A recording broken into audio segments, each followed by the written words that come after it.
Bonjour chers élèves, nous sommes toujours dans la première séquence du projet numéro 3. Aujourd'hui nous allons entamer la séance d'identification. Pour ce faire, je vous propose 3 textes différents que vous allez lire attentivement et identifier. Essayez de répondre aux questions et identifier le type de chaque texte. Nos objectifs principaux sont les suivants: identifier le thème de chaque texte. Deuxièmement, identifier les différents types de textes.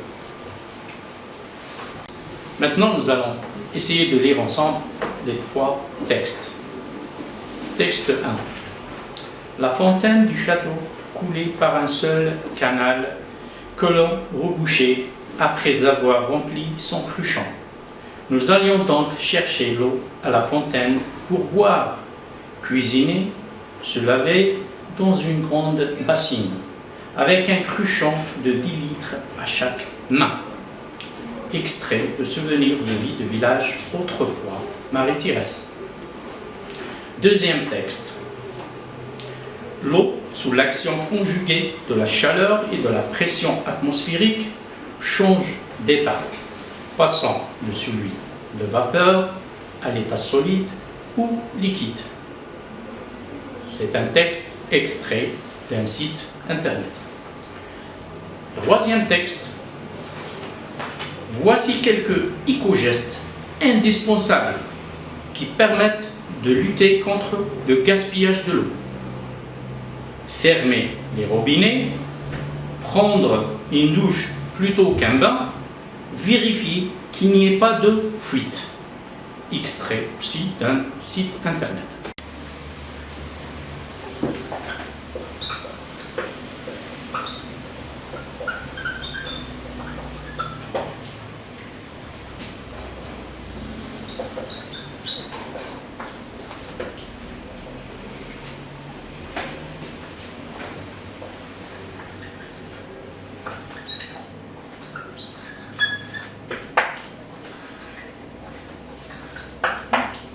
Donc, la première question, c'est quel est le thème abordé dans les 3 textes.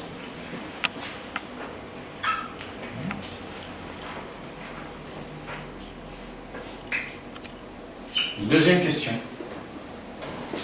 D'après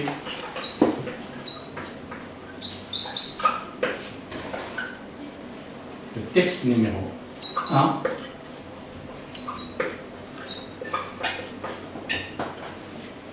dans quel but on va à la recherche de l'eau? Dans quel but on va à la recherche de l'eau? Dans quel but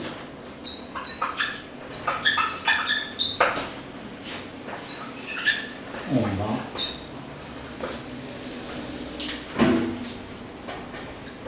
à la recherche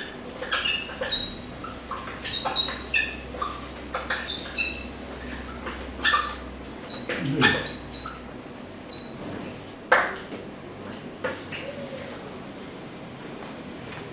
Ensuite, la troisième question. Selon le texte numéro 2. Donc, la réponse à la première question, c'est le thème abordé dans les 3 textes, c'est un thème commun, c'est l'eau. Donc, on écrit le thème abordé dans les 3 textes et l'eau.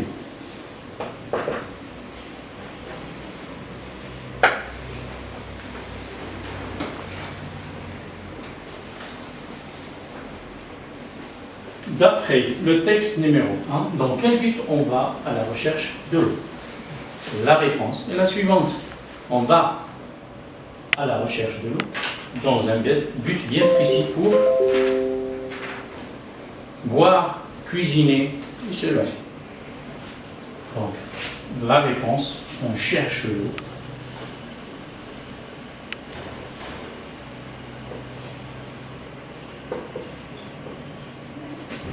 pour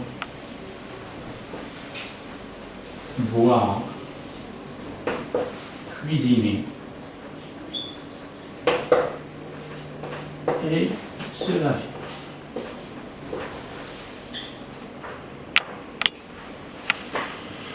La réponse à la troisième question maintenant. Selon le texte numéro 2, l'eau dans la nature prend plusieurs formes, ou bien plusieurs états. Lesquels? Les états d'après le texte sont: premier état, c'est l'état liquide, rivière, mer, etc. Le deuxième état, c'est un état solide, neige, glace, grêle, ainsi de suite. Et l'état gazeux sous forme de vapeur. Donc on va juste rédiger, écrire les réponses. État: l'eau prend plusieurs formes dans la nature. Donc, on va dire liquide,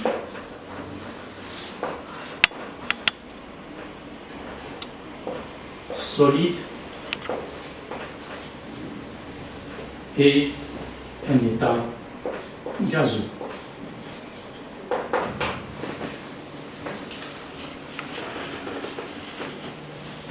Maintenant, on passe à la question suivante. Dans le texte numéro 3, l'auteur nous donne quelques conseils pour ne pas gaspiller l'eau. Lesquels? Les conseils. Donc, pour répondre à la question numéro 4, je suis obligé d'effacer le tableau et vous donner la réponse. D'accord?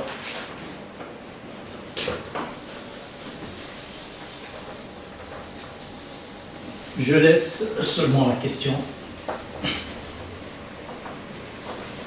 4. Et on essaye de répondre à cette question. Donc, la question, on va répéter. Dans le texte numéro 3, l'auteur nous donne quelques conseils pour ne pas gaspiller l'eau. Lesquels? Donc, l'auteur dans ce texte nous donne quelques conseils. Les conseils sont les suivants. Fermer les robinets, prendre une douche plutôt qu'un bain et vérifier qu'il n'y ait pas de fuite. Pour éviter le gaspillage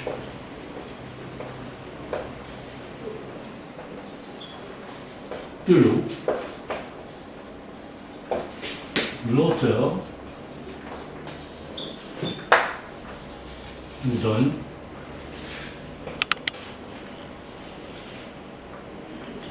les conseils,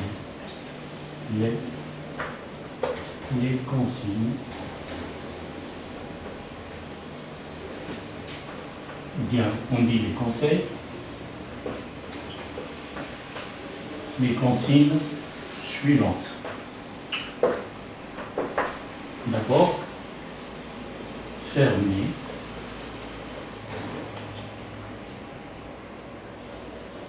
les robinets.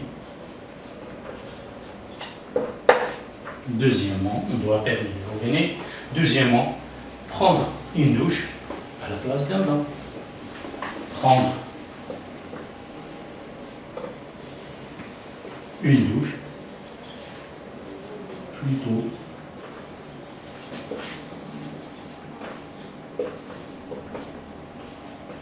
qu'un bain.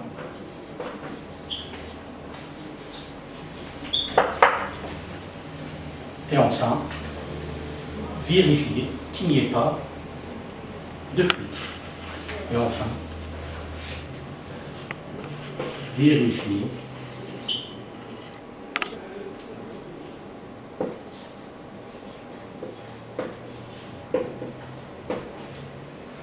qu'il n'y ait pas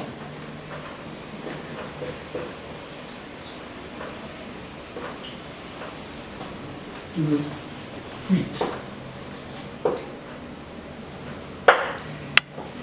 dans notre installation.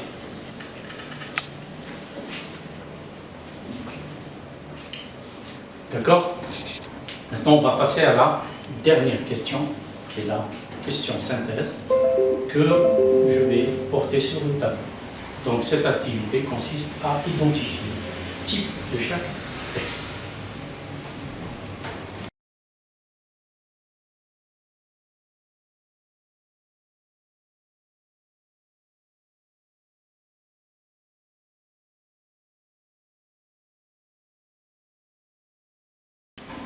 Donc, pour répondre à cette question et compléter le tableau, il est impératif de relire les 3 textes et se référer, bien se baser sur les indices qui se trouvent dans chaque texte. Donc, on commence par d'abord le premier texte et en se basant sur la source, souvenir de la vie du village autrefois, et sur le temps employé dans le texte, on voit bien qu'il y a ici un narrateur qui raconte et le temps utilisé, c'est l'imparfait. Donc c'est un texte qui raconte. Donc, on peut dire que c'est un texte narratif. Dans le deuxième texte, la même procédure, on va voir la source. On a l'eau. C'est quoi? C'est une phrase interrogative qui demande une réponse. Et dans ce texte, l'auteur nous explique le cycle de l'eau dans la nature. Donc, on peut dire que c'est un texte explicatif. Donc,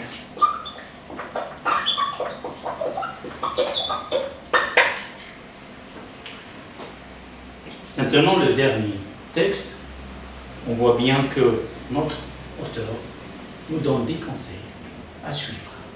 Donc, il y a une énumération de consignes. Donc, c'est un texte qui prescrit. Donc, c'est un texte prescriptif. D'accord? Donc, le texte 3, c'est un texte qui prescrit. Donc, c'est un texte prescriptif. Voilà, vous avez... merci d'avoir suivi cette séance et on vous dit à la prochaine fois.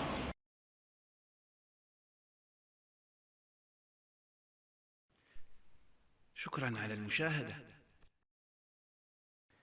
لا تنسوا الاشتراك في القناة، الضغط على الجرس، الإعجاب بالفيديو.